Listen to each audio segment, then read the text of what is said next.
এখানে লাগছে আমার পেঁয়াজ লাগছে, আস্ত রসুন লাগছে, আদা লাগছে, আর এখানে ওই রসুনের কোয়াগুলো লাগছে, বিচিগুলো লাগছে, ওইগুলো আমি পেস্ট করে নেবো। আদা রসুনের পেস্ট বানিয়ে নেব আর পেঁয়াজটা কুচি কুচি করে কেটে নেব। ঠিক আছে, তাহলে চলুন দেখা যাক। এই চিকেনটা যেহেতু পোলট্রির চিকেন, তো তার জন্য একটা স্মেল থাকে। এইটা স্মেলটা যাওয়ার জন্য আমি 1 চামচ হলুদ দিয়ে 15 মিনিট ম্যারিনেট করে রেখে দেবো। ম্যারিনেট করে রেখে তারপর আমি আবার ওয়াশ করে নেব চিকেনটাকে। দিয়ে দিলাম। এখন ভালো করে মেখে তারপর আমি চিকেনটা ঢেকে রেখে দেব।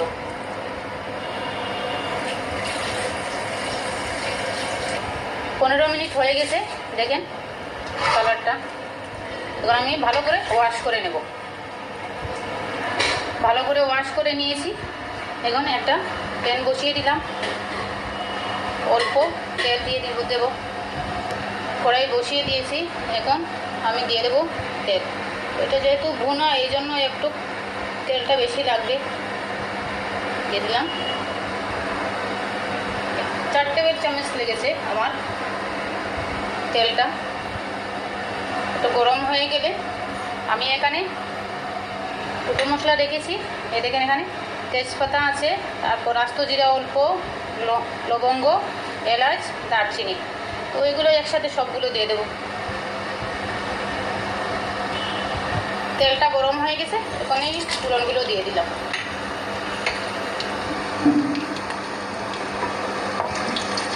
ভালো করে নাড়াচাড়া করে যখন ভালো একটা সেন্ট চলে আসবে, তখন আমি ওই যে কুচি করে কেটে রেখেছিলাম পেঁয়াজগুলো, এই পেঁয়াজগুলো দিয়ে দেব। সুন্দর একটা স্মেল চলে আসছে। এখন আমি ওই কুচি করে রাখা পেঁয়াজগুলো দিয়ে দিলাম।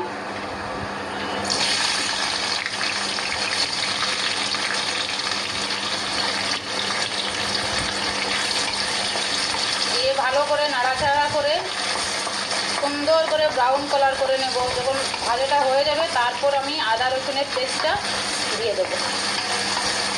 এরকম ভালো করে অল্প আগুনে, একদম বেশি আগুন দেবেন না যাতে পেঁয়াজটা জ্বলে যায়।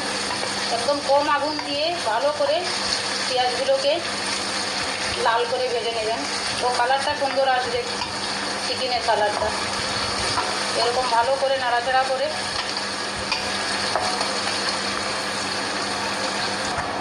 দেখেন পেঁয়াজটা হয়ে গেছে আমার, ভালো করে ভেজে নিয়েছি, ব্রাউন কালার হয়ে গিয়েছে। এখন আমি আদা রসুনের পেস্টটা ঢেলে দেব।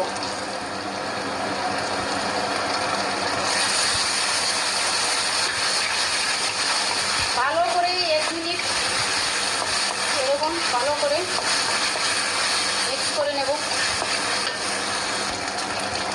বাটিটা ধুয়ে অল্প জল দিয়ে দিলাম।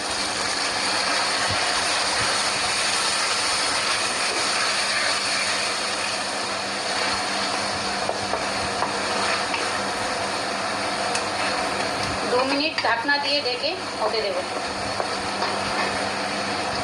2 মিনিট হয়ে গিয়েছে, ঢাকনাটা সরিয়ে নিয়েছি।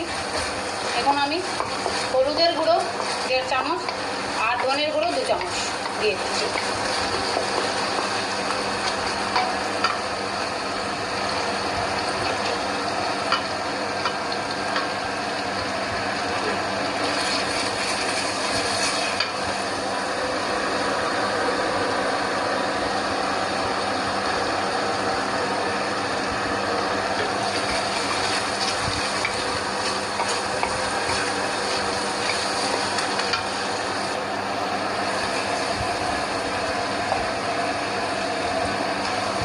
দিয়ে দিলাম ধনের গুঁড়ো। এখন 2 মিনিট ভালো করে ভুনে নেব।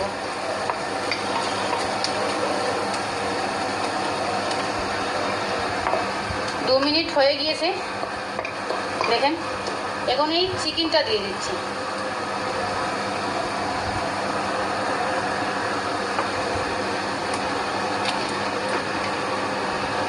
সবগুলো চিকেন দিয়ে দেব।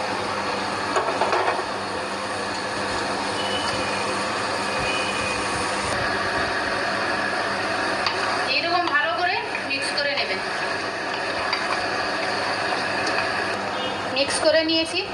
এখন ঢাকনা দিয়ে 3 মিনিট ঢেকে রেখে দেব। যখন চিকেনের কালারটা চেঞ্জ হয়ে আসবে তখন আমি বাকি মশলাগুলো দিয়ে দেবো।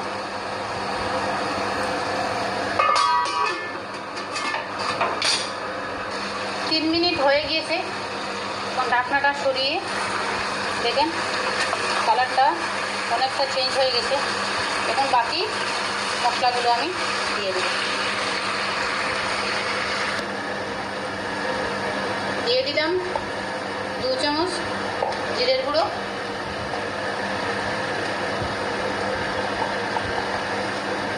1 চামচ গোলমরিচের গুঁড়ো আর লঙ্কার গুঁড়ো দিয়ে দিলাম 2 চামচ। আপনারা আপনাদের চিকেনের পরিমাণ মতো মশলাগুলো দেবেন। যেহেতু আমার এখানে একটু বেশি আছে তো আমি এই জন্য একটু বেশি বেশি দিচ্ছি। তারপরে দিয়ে দিলাম নুন 2 টেবিল চামচ।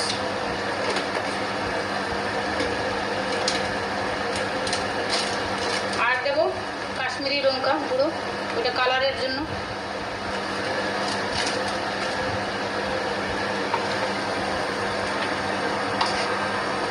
ভালো করে মিক্স করে নেবেন। ভালো করে মিক্স করে নিয়েছি, দেখুন অনেক সুন্দর লাগছে। এখন ওই যে গোটা রসুনগুলো রেখেছিলাম ওইগুলো দিয়ে দেবো। দিয়ে 10 মিনিট পরে ঢাকনাটা খুলে দেখাচ্ছি।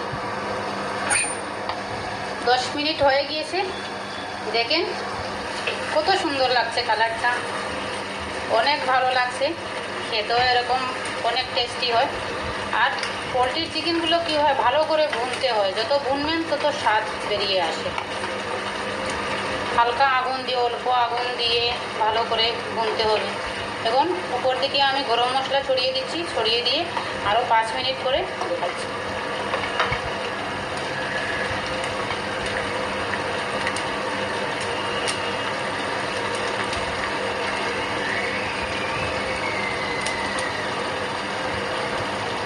ভালো করে গরম মশলাটা মিক্স করে নিয়েছি। এখন আমি আরও 5 মিনিটের জন্য ঢাকনাটা ঢেকে দিয়ে ফিরে আসছি। আমার ভুনা চিকেনটা হয়ে গেছে, দেখেন 5 মিনিটও হয়ে গেছে, মোটামুটি কমপ্লিট হয়ে গিয়েছে। আর 1-2 মিনিট এরকম ঢাকনা সরিয়ে অল্প আগুনে আমি রেখে দেবো খুব সময়। তারপরে উপরে ধনে পাতা দিয়ে নামিয়ে নেব। চিকেনটা পুরো রেডি হয়ে গেছে। এখন উপর থেকে ধনে পাতা দিয়ে দিলাম। একটা প্লেটে উঠিয়ে আমি দেখাচ্ছি। দেখেন রেডি করে নিলাম। এখন ভালো করে চিকেনটা ভেঙে দেখাচ্ছি। দেখেন কত সুন্দর হয়েছে, অনেক সুন্দর হয়েছে। ঠিক আছে, চলো বাই বাই। প্লিজ আমার চ্যানেলটাকে সাবস্ক্রাইব করে নেবেন। আর যদি ভালো হয়ে থাকে কমেন্ট করবেন, আর একদিন টেস্ট করবেন চিকেনটা, আর শেয়ার করবেন। ঠিক আছে, বাই বাই।